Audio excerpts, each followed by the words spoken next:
السلام علیکم، میں امداد سومرو۔ وفاقی وزیر داخلہ شیخ رشید مریم نواز کو ڈرا رہے ہیں، دھمکا رہے ہیں، یا پھر وہ جو الزامات عائد کر رہی ہیں ان الزامات کی تصدیق کر رہے ہیں۔ شیخ رشید صاحب ظاہر ہے نادان دوست ہیں، اور نادان دوست سے دشمن اچھا ہوتا ہے، دانا دشمن، یہ ایک کہا جاتا ہے، کہاوت ہے، اور ظاہر ہے ایک یونیورسل ٹروتھ ہے کہ اگر ایک بندہ آپ کا دوست ہو اور وہ آپ کی ہر بات جو ہے باہر آ کر نکال کر بتا دے، یا آپ کا ہر راز بتا دے، یا آپ کی ہر کمزوری بتا دے،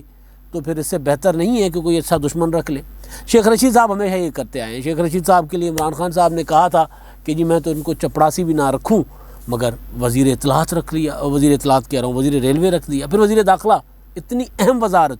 اور پھر عمران خان صاحب کہتے ہیں کہ جی میری تو ٹی ٹی پی سے مذاکرات شروع ہو گئے ہیں ہمارے۔ شیخ صاحب کہتے ہیں نہیں جی شروع نہیں ہوئے، یعنی یا چپ کر جاؤ، آپ کو پتہ نہیں ہے تو آپ چپ کر جاؤ، لیکن نہیں، ایشو ہوتا ہے نا، معاملات ہوتے ہیں شیخ صاحب کو۔ تو بہرحال اس شیخ رشید صاحب نے، مریم نواز صاحبہ نے، جو آئی ایس آئی کے سابق چیف، جو ایک روز پہلے سابق ہوئے، اب کور کمانڈر ہیں پشاور کے، جنرل فیض حمید صاحب، ان کے متعلق جو اپنی متفرق درخواست ہے ایون فیلڈ ریفرنس میں سزا کو کالعدم قرار دینے کے خلاف انہوں نے اسلام آباد ہائی کورٹ میں دائر کی، اور اس کے بعد انہوں نے جو پریس کانفرنس کی کل سب نے سنی، انہوں نے تابڑتوڑ حملے کیے بھائی، اور انہوں نے کہا کہ جتنے فیصلے ہوئے ہیں ہمارے خلاف، یہ سارے کے سارے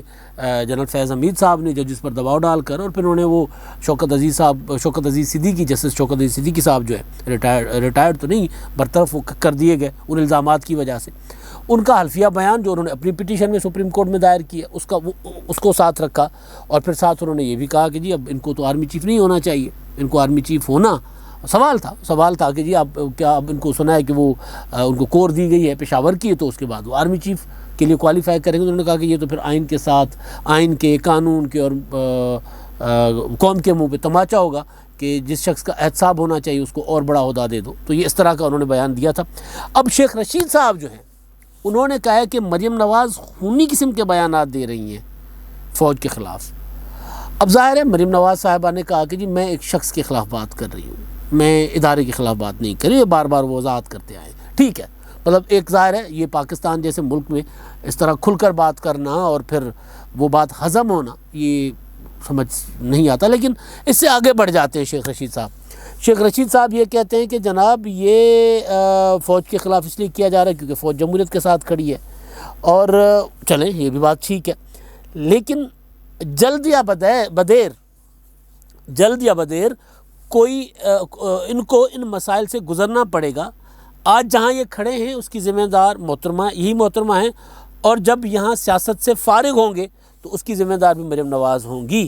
اب یہ ہے، اور پھر یہ کہ شہباز شریف صاحب کا کام بننے لگتا ہے تو مریم نواز صاحبہ جو جھاڑو پھیر دیتی ہیں، پھر اس پہ ایک شعر بھی پڑھا ہے انہوں نے، شیخ صاحب نے، اس معاملے پر وہ شعر بھی میں آپ کو سنا دیتا ہوں۔ شیخ صاحب کہتے ہیں یوں رو کے تو اشکوں کی آبرو نہ گوا، گھر کی بات ہے گھر ہی میں رہے تو اچھا ہے۔ مریم نواز صاحبہ وہ کہتی ہے کہ جی آپ کے چچا کا کام ہو رہا ہے، آپ کے چچا کی ڈیل ہو گئی ہے، اور جن کے ساتھ ڈیل ہوئی ہے آپ ان کے خلاف بیانات دے رہے ہیں۔ یہ شیخ رشید صاحب، میں حیران ہوں کہ یہ شیخ صاحب مریم نواز صاحبہ کے الزامات کی تصدیق کر رہے ہیں۔ ظاہر تصدیق ہی ہے نا، مریم صاحبہ کہتی ہیں کہ پولیٹیکل انجینئرنگ ہوتی ہے، شیخ صاحب کہتے ہیں پولیٹیکل انجینئرنگ تو ہو چکی ہوئی ہے جو شہباز شریف صاحب کے ساتھ ہوئی ہے۔ آپ کو، آپ کے والد صاحب کو مائنس کر کے، آپ کے بیانات کی وجہ سے، آپ کی کنڈکٹ کی وجہ سے آپ لوگوں کو مائنس کر کے شہباز شریف صاحب کا کام بن رہا ہے، آپ ان کا کام خراب کر رہی ہیں۔ تو یہ مطلب حیران کن چیز ہے کہ مطلب میں خونی بیانات، خونی قسم کے بیانات، اور پھر سیاست سے بالکل باہر ہو جائیں گے، یہ اس طرح کی اسٹیٹمنٹ ایک وزیر دے رہے ہیں۔ وزیر یہ بتا رہے ہیں کہ جی ہاں مریم نواز صاحبہ جو کہہ رہی ہیں پھر ایسا ہی ہوتا ہے یہاں پہ، یہ تو نادان دوستی ہوئی۔ پتہ نہیں اب شیخ صاحب اس کو کس طرح اپنے اس بیانات سے اس کی تشریح کیا کریں گے، کس طرح اس بیانات کو، لیکن بہرحال فرق نہیں پڑتا۔ شیخ رشید صاحب کہتے ہیں کہ جی میں گیٹ نمبر 4 کی پیداوار ہوں، اور شہباز شریف صاحب کے لیے بھی کہتے ہیں کہ وہ گیٹ نمبر 4 کی پیداوار ہے۔ عمران خان صاحب نے ان کے لیے جو کہا تھا اس پر عمل نہیں کیا، کیونکہ عمران خان صاحب جو کہتے ہیں وہ نہیں کرتے۔ ابھی آپ دیکھ لیں جیسے یہ این آر او لے کر آ گئے اپنے لیے خان صاحب۔ اب ظاہر ہے وہ جو نیب آرڈیننس ہے اس کی جو ٹوٹل جو شکیں آئی ہیں کہ صدارتی آرڈیننس کے ذریعے 18 ترامیم، غضب خدا کا 18 ترامیم، صدارتی آرڈیننس کیوں ہوتا ہے؟ صدارتی آرڈیننس وہ کہتے ہیں جی آئین میں ہے تو آئین سے نکال دیں۔ بھائی آئین میں میں کوئی قانون دان نہیں ہوں، لیکن ایک چیز سادہ سی لکھی ہوئی ہے کہ جب پارلیمنٹ سیشن نہ ہو، آپ کو کوئی امور مملکت چلانے میں کہیں کوئی مسئلہ پیدا ہو، کوئی فوراً آپ کو قانون چاہیے ہو، تو وہ سکم نہ رہے کوئی ایسا کام کرنے کے لیے، تو لہٰذا ایمرجنسی میں آپ آرڈیننس جاری کر سکتے ہیں۔ یہاں پر ایمرجنسی تو کوئی ہے نہیں، نیب آرڈیننس میں کیا ایمرجنسی ہے؟ مشرف صاحب نے جاری کیا تھا، وہ اس وقت تو پارلیمنٹ ہی نہیں تھی، اس وقت تو آئین ہی نہیں تھا، تو کیا آپ پرویز مشرف ہو؟ مطلب سوال ہے نا کہ آپ وہ شیخ رشید صاحب کو چپڑاسی نہیں رکھوں گا، اپوزیشن این آر او مانگ رہی ہے، این آر او نہیں دوں گا، اپوزیشن سے این آر او مانگنے چلے گئے عمران خان صاحب۔ یہ جو نیب آرڈیننس ہے، نیب آرڈیننس پہ اپوزیشن نے انکار کر دیا کہ جی ہم اس آرڈیننس کو نہیں مانتے۔ مسلم لیگ نون کی لیڈرشپ نے پریس کانفرنس کر دی ہے، بلاول بھٹو زرداری صاحب نے اتنا بڑا ٹویٹ کر دیا ہے، وہ یہ کہہ رہے ہیں کہ جو ایکسٹینشن ہے چیئرمین نیب کی، وہ نہ صرف غیر قانونی ہے بلکہ بدنیتی پر مبنی ہے۔ سلیکٹڈ حکومت جو ہے وہ اپوزیشن کا انتقام، اپوزیشن کی وکٹمائزیشن جو ہے وہ جاری رکھنا چاہتی ہے۔ عمران خان، ان کی فیملی اور ان کے کرونیز، ان کے ہواری، ان کے چھاڑتے، جو بھی ان کا مطلب، ان کو مسلسل احتساب سے بچانا چاہتی ہے، بچانے کے لیے کیا گیا، اور خاص طور پر پینڈورا پیپرز کے آنے کے بعد۔ اب پینڈورا پیپرز میں کون آئے ہیں؟ جناب وہ وزیر صاحب جنہوں نے تازہ مزمل اسلم صاحب کو اپنا ترجمان رکھا ہے، یعنی وزیر خزانہ کا ترجمان۔ ایک پورا کا پورا وزارت ہوتی ہے، اس میں بہت لوگ بیٹھے ہوتے ہیں، ایک الگ سے ایکسپرٹ ترجمان لے کر آئے، تو اس کا مطلب یہ تو نہیں ہے کہ کہیں وہ جو مزمل صاحب ہیں وہ اب ان کا کام ٹوٹل یہ ہوگا کہ جو وزیر صاحب پر جو الزامات لگے اس میں پینڈورا باکس کے حوالے سے، پینڈورا پیپرز کے حوالے سے، تو وہ شوکت ترین صاحب کے ان الزامات کے جو ہے وہ متعلق ان کی ترجمانی کرتے رہیں، یا پھر کہیں اسی طرح کی ترجمانی تو نہیں کریں گے جس طرح کی علی امین گنڈا پور کر رہے ہیں حکومت کی۔ مطلب کمال ہے نا، میں سن رہا تھا علی امین گنڈا پور، یار مطلب یہ لوگ پتہ نہیں کیا کھاتے ہیں، مطلب کس گندم کا آٹا تو ہر کوئی کھاتا ہے، لیکن پتہ نہیں ان کی گندم پتہ نہیں کون سے کھیتوں میں اگتی ہے، کیا کون سا باجرہ کھاتے ہیں، کون سی مکی کھاتے ہیں، پتہ نہیں یہ کیا کھاتے ہیں۔ یہ لوگ کس طرح سوچتے ہیں چیزوں کو، یعنی زخموں پر مرہم۔ وہ کہہ رہے ہیں کشمیر میں کھڑے ہو کے، جہاں وہ ضمنی انتخابات ہونے ہیں، پرسوں بلاول بھٹو بھی گئے تھے، وہاں کھڑے ہو کے کیا کہہ رہے ہیں کہ جی یہ مہنگائی شہنگائی ختم ہو جائے گی، پاکستان ترقی کرنا شروع ہو جائے گا، آپ اگر 9 نوالے کم کھائیں، 9% اگر انفلیشن ہے تو آپ 9 نوالے کم کھائیں، مہنگائی کم ہو جائے گی۔ یعنی کوئی شرم کوئی تھوڑی بہت کوئی انسانوں میں ہوتی ہے یار، یہ نظر ہی نہیں آتی، معذرت کے ساتھ، ہاتھ جوڑ کے معذرت کے ساتھ، کہ مجھے کسی وزیر کے لیے اس طرح کے الفاظ استعمال نہیں کرنے چاہیے۔ یعنی لوگ جن کو ایک نوالا نصیب نہیں ہے اب اس مہنگائی میں، مطلب یہ ترجمانی ہے نا، اس طرح کی ترجمانی مزمل اسلم صاحب کریں گے ظاہر ہے، پھر وزارت خزانہ کی وہ بتائیں گے پیٹرول کیوں مہنگا ہوا تو اس کے کیا فائدے ہیں، جس طرح وہ بتا رہے تھے شہباز گل صاحب کہ گاڑی کے ریس کے پیڈل کو پش کرو گے، گاڑی تیز جائے گی، پیٹرول تیز لے گی تو آپ منزل کی طرف جاؤ گے، اسی طرح معیشت ہوتی ہے، خرچہ تو ہوتا ہے، لیکن مطلب اس طرح کی باتیں۔ تو وہ صاحب کہہ رہے ہیں کہ جی آپ 9 والے کم کھا لیں، ملک ترقی کرے گا، انفلیشن کم ہو جائے گی اور ہم آزادی لے لیں گے۔ مطلب کیا، مطلب سمجھ نہیں آ رہی۔ جس طرح افغانیوں نے پیٹ سے پتھر باندھ کر آزادی لے لی تھی نا، اسی طرح ہم بھی آزادی لے لیں گے، ہم بھی پیٹ سے پتھر باندھ لیں۔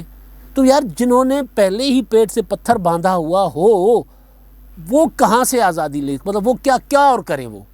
مطلب ان کے پاس سوائے وہ کرنے کے جو فردوس ہاشم کاوان صاحبہ کے ساتھ انہوں نے کیا ہے اور کوئی چارہ نہیں ہے ان کے پاس۔ یا وہ جو کراچی کے میں نے جاتے ہیں پی ٹی آئی کے اپنے حلقوں میں، تو وہاں جو لوگ ان کے ساتھ کرتے ہیں، تو اس کے علاوہ پھر ان کے پاس کوئی چارہ نہیں ہے۔ پھر شیخ رشید صاحب کہتے پھر کہ جناب نواز شریف صاحب جو ہے وہ ٹرین مس کر گئے، نواز شریف صاحب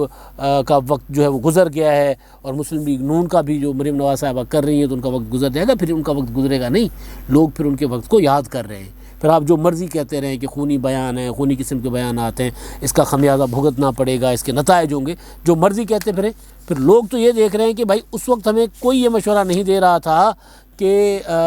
9 والے کم کھاؤ۔ تو بہرحال معاملہ وہ آرڈیننس کا تھا، تو آرڈیننس سے میں آ گیا تھا مزمل اسلم صاحب کی طرف۔ تو وہ جو آرڈیننس ہے، اس آرڈیننس کے ہے basically N R O. Imran Khan صاحب آپ سنتے ہوں گے جب سے یہ حکومت آئی ہے، کسی بھی قسم کی اصلاحات کے لیے جب یہ اپوزیشن کے ساتھ بیٹھتے تھے تو باہر آ کر ان کے سارے وزیر بجماعت ایک بات کہتے تھے کہ جی اپوزیشن ہم سے این آر او مانگ رہی ہے۔ این آر او کیا مانگ رہی ہے؟ جی اپوزیشن نے 32 یا 34 ایف اے ٹی ایف کے مذاکرات آپ کو یاد ہوں گے، 32 یا 34 شکیں ان کی نیب کے متعلق ہیں، وہ شکیں سامنے آ جائیں، اور یہ 18 جو ترامیم آ گئی ہیں یہ بھی سامنے آ جائیں تو پتہ چل جائے گا کہ این آر او کون مانگ رہا تھا، کون کس کو دے رہا تھا۔ یعنی صدر مملکت جو ہیں ان کو اس میں اختیار دے دیا گیا ہے آرڈیننس کے تحت، جو آرڈیننس چل رہا ہے میڈیا پہ، جو حکومت نے خود ظاہر اس کے نکات جاری کیے ہوئے ہیں، اس کے تحت صدر مملکت جو ہے وہ نیب کے ججز کا تقرر کریں گے۔ صدر مملکت کے پاس اختیار ہوگا کتنی عدالتیں ہوں، کتنے ججز کا تقرر ہو۔ اپوزیشن میں نے گزارش کی کہ بلاول بھٹو زرداری صاحب نے انکار کر دیا، انہوں نے کہا کہ جی ہم یہ نہیں مانتے۔ مسلم لیگ نون کے شاہد خاقان عباسی، احسن اقبال اور خواجہ آصف صاحب بھی بیٹھے ہوئے تھے اس پریس کانفرنس میں، یعنی مسلم لیگ نون کے جو اندر کے سارے معاملات ہیں وہ الگ ہیں، لیکن اس معاملے میں وہ پوری کی پوری یکجا ہے، وہ سامنے آ گئے کہ جی نہیں یہ تو ہم نہیں دیں گے، این آر او یہ N R O Imran Khan صاحب مانگ رہے ہیں، یہ این آر او ہم نہیں دیں گے۔ تو یہ والا جو آرڈیننس ہے اس میں وفاقی کابینہ، صوبائی کابینہ، اور کل بھی میں نے گزارش کی تھی کہ جتنے مالیاتی امور کے فیصلے کرنے والے ادارے ہیں اور پھر جتنے پرائیویٹ لوگ ہیں جن کے ٹیکسز سے متعلق معاملات ہوتے ہیں وہ سارے کے سارے ہیں باہر۔ اب وہ کون ہو سکتے ہیں؟